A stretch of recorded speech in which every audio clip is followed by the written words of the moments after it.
Good morning students, Vaidika online classes में आप सभी का स्वागत है। आज हम स्टार्ट करने जा रहे हैं कक्षा 6 हमारे अतीत अध्याय 1 क्या कब कहाँ और कैसे। तो ये अध्याय शुरू करने से पहले मैं आप सभी को बताना चाहती हूँ कि ये वीडियो कक्षा 6 के विद्यार्थियों के अतिरिक्त उन सभी विद्यार्थियों के लिए है जो प्रतियोगी परीक्षाओं की तैयारी कर रहे हैं, क्योंकि जैसे कि आप सभी लोग जानते हैं कि आज के समय में इतिहास जो है प्रतियोगी परीक्षाओं में अपनी महत्वपूर्ण भूमिका निभाता है। और इस इतिहास के जो है अधिकतर जो क्वेश्चन होते हैं वो सीबीएसई आपके एनसीईआरटी बैकग्राउंड से होते हैं। तो ये जो वीडियो है उम्मीद करती हूँ ये कक्षा 6 के विद्यार्थियों के अलावा आप सभी के लिए भी उपयोगी होगी जो प्रतियोगी परीक्षाओं की तैयारी कर रहे हैं। तो आज का अध्याय शुरू करते हैं क्या कब कहाँ और कैसे। हमारा इतिहास जो है इन 4 शब्दों पर टिका हुआ है मूलतः। क्यों कि जो घटना है जैसे कोविड है, ये क्या है, ठीक है, कब हुआ, कहाँ हुआ और कैसे हुआ। यदि आप कोई भी घटना देखते हैं, इतिहास की कोई भी घटना उठा के देखिए, उसमें ये 4 बिंदु जो है महत्वपूर्ण रहते हैं, ठीक है।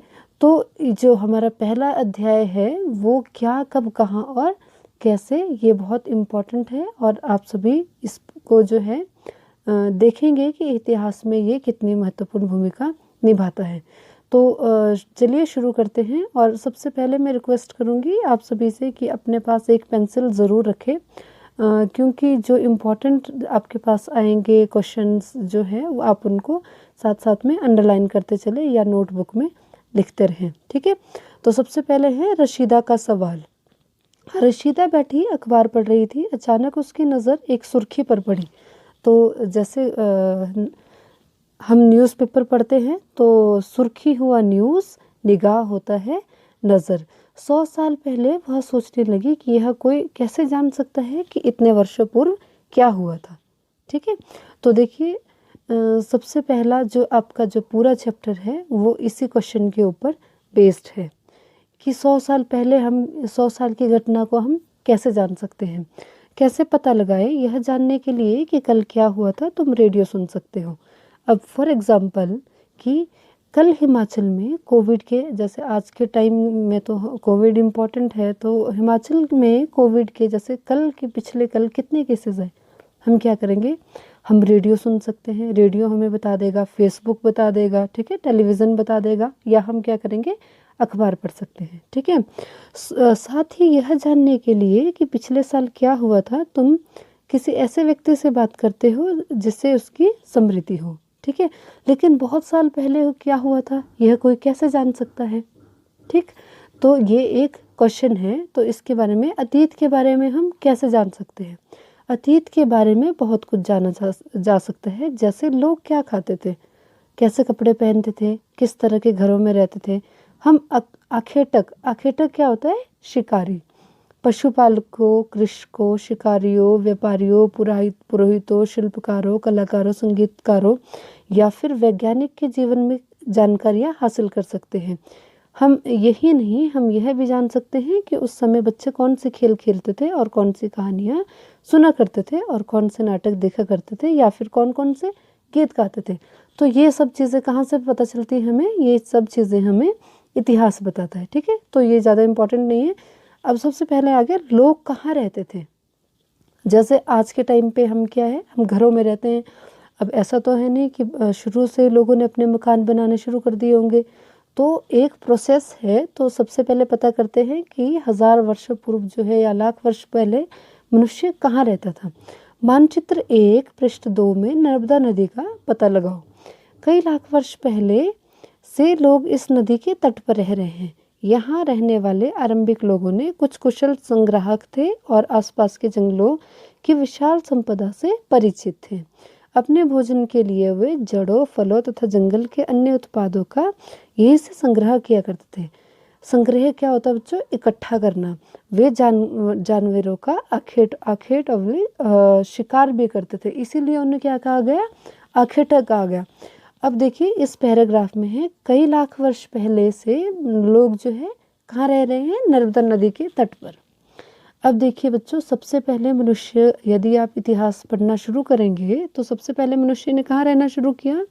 नर्मदा नदी के तटों पर, या नर्मदा नदी के तटों को अगर यदि हम छोड़ दें, या भारत की बात, किसी भी विश्व के किसी भी इतिहास को यदि आप उठाकर देखेंगे तो जो मनुष्य ने रहना शुरू किया है वो नदियों के तटों पर रहना शुरू किया है।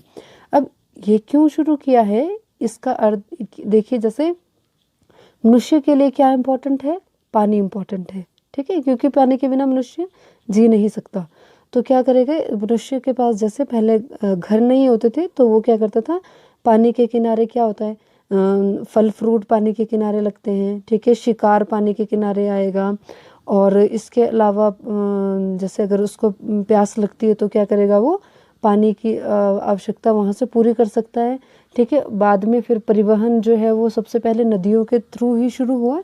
तो इसलिए मनुष्य ने सबसे पहले क्या किया, नदियों के किनारे, नदियों के तटों पर बसना शुरू किया। प्राचीन काल ही नहीं, यदि आप आज भी देख लें तो आज के समय में भी ये जितने भी बड़े बड़े व्यापारिक नगर हैं, जैसे आपका हुगली नदी के तट पर जैसे कलकत्ता बसा है, ठीक है, विशाखापट्टनम में पूरा एक पोर्ट है। तो इस तरह के जैसे सतलुज नदी हिमाचल में जो है इम्पोर्टेंट रोल अदा करती है। तो जो भी आपके महत्वपूर्ण नगर हैं आज के समय में भी, लाख वर्ष बीतने के बावजूद भी, वो भी क्या है, वो जो है नदियों के किनारे पर ही बसे हुए हैं, ठीक है। अब तुम उत्तर पश्चिम की ओर सुलेमान और किरथर पहाड़ियों का पता लगाओ। इसी क्षेत्र में कुछ ऐसे स्थान हैं जहाँ लगभग 8,000 वर्ष पूर्व स्त्री पुरुषों ने सबसे पहले गेहूं जैसी फसलों का उपजाना आरंभ किया। ये जो है लाइन इम्पोर्टेंट है कि मनुष्य ने कितने वर्ष पहले गेहूं को उपजाना शुरू किया? 8,000 वर्ष पूर्व। और कहाँ? सुलेमान और किरथर पहाड़ियों में। उन्होंने भेड़, बकरी और गाय, बैल जैसे पशुओं को पालतू बनाना शुरू किया। ये भी अंडरलाइन कीजिए, ये लोग गाँव में रहते थे, ठीक है। उत्तर पूर्व में गारो तथा मध्य में विंध्य पहाड़ियों का पता लगाओ। ये अन्य कुछ ऐसे क्षेत्र थे जहाँ कृषि का विकास हुआ।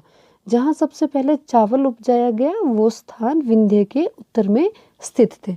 तो बच्चों, सबसे पहले देखिए, ये जो मैप है ये है भारत का मैप, ठीक है।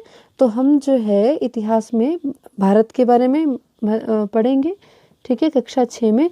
तो इस मैप को देखिए ध्यान से। सबसे पहले जो मैप में नॉर्थ साइड जो है, मतलब उत्तर दिशा जो है, सबसे ऊपर दर्शाई जाती है, ठीक है। फिर नीचे आगे दक्षिण दिशा, फिर ये आगे पूर्व, और ये वाली साइड आगे पश्चिम, ठीक है। ये दिशाओं का ज्ञान होना सबसे इम्पोर्टेंट है। सबसे मैप में सबसे ऊपर कौन सी दिशा दर्शाई जाती है? उत्तर, ठीक है। फिर दक्षिण, फिर पूर्व और फिर पश्चिम। तो सबसे पहले आपको बताया गया है कि आपने क्या करना है, सबसे पहले नर्मदा नदी का पता लगाना है। तो देखिए, ये है नर्मदा नदी, ठीक है। आधुनिक जो है मध्य प्रदेश में है नर्मदा नदी, ठीक है। तो ये आपने चेक करना है। यहाँ पर जो है मनुष्य ने सबसे पहले रहना आरंभ किया था। उसके पश्चात मैप में क्या बोला गया है कि अब तुम उत्तर पश्चिम की ओर सुलेमान और किरथर पहाड़ियों का पता लगाओ। अब जैसे कि मैंने आपको बताया कि पश्चिम दिशा कौन सी है, ये पश्चिम दिशा है। तो यहाँ पे देखिए आप, सुलेमान है और ये किरथर है। सुलेमान और किरथर जो है आधुनिक पाकिस्तान में है, ठीक है। तो यहाँ पे क्या हुआ था, 8,000 वर्ष पहले मनुष्य ने क्या करना शुरू किया था? खेती बाड़ी करना आरंभ किया था, ठीक है। और उसके पश्चात क्या बताया गया है कि उत्तर पूर्व में गारो, ठीक है। अब उत्तर पूर्व क्या आ गया, ये देखिए यहाँ पे पूर्व दिशा आ गई। पूर्व में है गारो की पहाड़ियाँ। गारो की पहाड़ियों में क्या आरंभ हुआ था? कृषि का विकास हुआ, ठीक है। गारो की पहाड़ियों में सबसे पहले क्या हुआ है? कृषि का विकास हुआ। और विंध्य के उत्तर में कहीं चावल उपजाया गया था।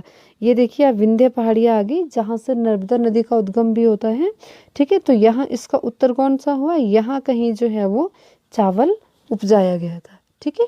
तो ये एक सिंपल सा मैप है, क्योंकि मैप बहुत इंपॉर्टेंट है हिस्ट्री में, तो इसलिए मैं आपको ये दिशाएं और ये जो है इसके बारे में मैंने आपको बता दिया, ठीक है। तो नेक्स्ट चलते हैं। मानचित्र पर सिंधु तथा इसकी सहायक नदियों का पता लगाने का प्रयास करो। अब बच्चों देखिए सहायक क्या होता है। सहायक का अर्थ होता है वो नदियाँ जो एक बड़ी नदियों में मिल जाती हैं। ठीक है, अब देखिए जैसे उदाहरण के लिए हम बात करें हिमाचल की। ठीक है, हिमाचल में सबसे बड़ी नदी कौन सी है? जैसे मान लीजिए बड़ी नदी ना लेके जैसे मान लीजिए सतलुज ले लेते हैं। ठीक है, जैसे सतलुज नदी है, अब सतलुज नदी के साथ जो है बहुत छोटी छोटी जो नदियां हैं वो आकर मिलती रहती हैं। ठीक है, तो जो सतलुज नदी में जो नदियां आकर मिलती है वो नदियां क्या है? इसकी सहायक नदियां कहलाती है। ठीक है, तो वही दर्शाया गया है कि सहायक नदियां उन्हें कहते हैं जो एक बड़ी नदी में मिल जाती हैं। ठीक है, लगभग 4700 वर्ष पूर्व इन्हीं नदियों के किनारे कुछ आरंभिक नगर फले फूले। कितने सौ वर्ष पहले? 4700 वर्ष पहले। किसके किनारे? नदियों के किनारे। जैसे मैंने आपको बताया भी है कि नदियां जो हैं महत्वपूर्ण रोल निभाती आई हैं प्राचीन काल से आज तक। इसकी सहायक नदियों के किनारे तथा समुद्र तटवर्ती इलाकों में नगरों का विकास 2500 वर्ष पूर्व हुआ। ठीक है, तो गंगा के किनारे कब हुआ? 2500 वर्ष पहले। और आज जो आरंभिक नगर कब फले फूले? वो फूले 4700 वर्ष पूर्व। ठीक है, तो आगे पता करते हैं गंगा तथा इसकी सहायक नदी सोन का पता लगाओ। गंगा के दक्षिण में इन नदियों के आसपास का क्षेत्र प्राचीन काल में मगध कहलाता था, जो वर्तमान में किसके नाम से जाना जाता है? बिहार के नाम से। ठीक है, इसके शासक बहुत शक्तिशाली थे और उन्होंने एक विशाल साम्राज्य स्थापित किया था। देश के अन्य हिस्सों में भी ऐसे राज्यों की स्थापना की गई थी। ये इंपॉर्टेंट नहीं है। अब देखिए आगे, लोगों ने सदैव उपमहाद्वीप के एक हिस्से से दूसरे हिस्से की यात्रा की। अभी लोग यात्रा क्यों करते थे प्राचीन काल में? तो ये बताया गया है कभी कभी हिमालय जैसे ऊंचे पर्वतों, पहाड़ियों, रेगिस्तान, नदियां तथा समुद्रों के कारण यात्रा जोखिम भरी होती थी। फिर भी यात्रा उनके लिए असंभव नहीं थी। अतः लोग काम की तलाश में कभी प्राकृतिक आपदाओं के कारण एक स्थान से दूसरे स्थान पर जाया करते थे। कभी कभी सेनाएं दूसरे क्षेत्रों पर विजय हासिल करने के लिए जाती थी। इसके अतिरिक्त व्यापारी और काफिले में भी तो कभी जहाज़ों में अपने साथ मूल्यवान वस्तुएं ले जाकर दूसरे स्थान पर जाते रहते थे। धार्मिक लोगों को शिक्षा और सलाह देते हुए धार्मिक गुरु लोगों को शिक्षा और सलाह देते हुए एक स्थान से दूसरे स्थान पर जाया करते थे। कुछ लोग नए और रोचक तथ्यों को और स्थानों को खोजने के कारण उत्सुकतावश यात्रा किया करते थे। इन सभी यात्राओं से लोगों को एक दूसरे के बारे में जानने का अवसर दिया। अब देखिए बच्चों, इसमें है ज़्यादा इम्पोर्टेंट पहरा नहीं है। इसमें सिर्फ इतना बताया गया है कि प्राचीन काल में मनुष्य जो है वो यात्राएं किन किन कारणों से करता था। ठीक है, तो ये वजह बताई गई है प्राचीन काल में यात्रा करने की। अब ये है आज लोग यात्राएं क्यों करते हैं। आज भी हम देखिए एजुकेशन के लिए कोई लोग जो है शिक्षा प्राप्त करने के लिए यात्रा करते हैं। ठीक है, कोई अपना व्यापार के लिए यात्रा करते हैं। आज के समय में जैसे बिजनेस के सिलसिले में एक स्थान से दूसरे स्थान पे जाना पड़ता है। ठीक है, तो आज के टाइम में भी लगभग मनुष्य जो है इन्हीं वजहों से जो है वो यात्राएं करता है, जिस वजह से वो प्राचीन काल में यात्राएं किया करता था। ठीक है, नेक्स्ट करते एक बार फिर से मानचित्र 1 को देखो। पहाड़ियाँ, पर्वत और समुद्र इस उपमहाद्वीप की प्राकृतिक सीमा का निर्माण करते हैं। ठीक है, हालांकि लोगों के लिए इन सीमाओं का सामना करना आसान नहीं था। जिन्होंने ऐसा चाहा वो ऐसा कर सके, वो पर्वतों की ऊंचाई को छू सके तथा गहरे समुद्रों को पार कर सके। उपमहाद्वीप के बाहर से भी कुछ लोग यहाँ आए और यहीं आकर बस गए। लोगों ने इस आवागमन ने हमारी सांस्कृतिक परंपराओं को समृद्ध किया और कई सौ वर्ष के बाद लोग पत्थर को तराशने लगे, संगीत रचने लगे और यहाँ तक कि भोजन बनाने के लिए तरीकों के बारे में एक दूसरे के विचारों को अपनाते रहे हैं। अब सबसे पहले बच्चों देखिए प्राकृतिक सीमा। प्राकृतिक सीमा क्या होता है, सबसे पहले ये देखते हैं। मैप में इन्होंने मानचित्र 1 बोला है, तो मानचित्र 1 देखिए, ये है मानचित्र 1। अब ये जो है, जैसे ये समुद्र है, बंगाल की खाड़ी। ठीक है, तो ये क्या बना रही है? प्राकृतिक सीमा। यहाँ क्या है? हमारे हिमालय पर्वत। तो ये क्या बना रहा है, हमारे प्राकृतिक सीमा। ठीक है, अब देखिए इस साइड को है, ये देखिए प्राचीन काल में सुलेमान और किरथर पर्वत, क्योंकि पहले पाकिस्तान जो है भारत का ही भाग था, तो इसलिए सुलेमान और किरथर पर्वत क्या है, प्राकृतिक सीमा का निर्धारण करते थे। ठीक है, तो इसी तरह से जो ये प्राकृतिक सीमाएं हैं, या जैसे बीच में नदियां आ गई, जैसे नर्मदा नदी आ गई, गंगा नदी आ गई, तो ये प्राकृतिक सीमाएं जो है वो शुरू से मनुष्य के साथ रही है, और मनुष्य ने इस प्रकृति सीमा को जो है जिन लोगों ने इन प्राकृतिक सीमाओं को जो है वो पार किया, वो जो है लोग भारत में आए और यहाँ आकर उन्होंने हमारी संस्कृति को समृद्ध किया। ठीक है, देखते हैं आगे देश के नाम। हम अपने देश के लिए प्राय हम इंडिया तथा भारत जैसे नामों का प्रयोग करते हैं। ठीक है, अब जैसे कि आपको पता ही होगा बच्चों, जैसे अगर हमें इंग्लिश में लिखना हो तो हम क्या, आप मैप में क्या देखेंगे, भारत, आप देखेंगे इंडिया लिखा हुआ है। ठीक है, और यदि कोई आप हिंदी में कोई मैप देखेंगे तो उसमें हमारे देश का नाम क्या लिखा होता है, भारत लिखा होता है। ठीक है, तो इंडिया शब्द इंडस से निकला है, जिसे संस्कृत में सिंधु कहा जाता है। ठीक है, जैसे सिंधु नदी है, उससे जो है इंडिया शब्द की उत्पत्ति हुई है।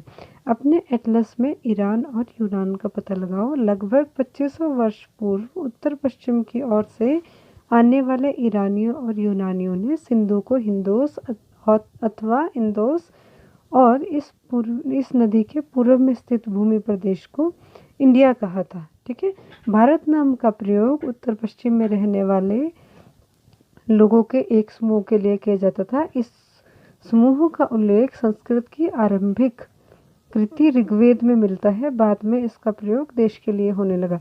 ठीक है, तो इसमें दो नाम के बारे में जिक्र किया गया है। पहला है कि इंडिया शब्द की उत्पत्ति किससे हुई है, जो सिंधु जो है सिंधु नदी को इंडस कहा गया है, और इंडस से ही जो है इंडिया शब्द की उत्पत्ति हुई है। और दूसरा क्या है, भारत। तो जो है उत्तर पश्चिम में जो एक कबीला था, उसे जो है वो क्या कहा जाता था, भरत कहा जाता था। और धीरे धीरे जो है इसका जो प्रयोग है जाति समूह से जो का प्रयोग पूरे देश के लिए होने लगा। ठीक है, तो इसका जो इसमें जिक्र आया है ऋग्वेद। तो बच्चों जैसे कि आप जानते हैं हमारे 4 वेद है। सबसे प्राचीन वेद जो है कृति होता है, रचना, सबसे जो प्राचीन रचना है वो ऋग्वेद की है, जो कितने वर्ष पुरानी है, 3500 वर्ष पुरानी है। ठीक है, तो फिर ऋग्वेद है, सामवेद है, अथर्ववेद है और यजुर्वेद है। ठीक है, तो ये हमारे 4 वेद है। तो इसके बारे में जो है आप बाद में पढ़ेंगे। आज का जो हमारा टॉपिक है पार्ट 1 भाग 1 यहीं समाप्त होता है। मुझे उम्मीद है कि आपको मेरे द्वारा तैयार की गई वीडियो पसंद आएगी। तो मिलते हैं नेक्स्ट वीडियो में। तब तक वीडियो को लाइक करें, शेयर करें और अपने दोस्तों के साथ एंजॉय करें।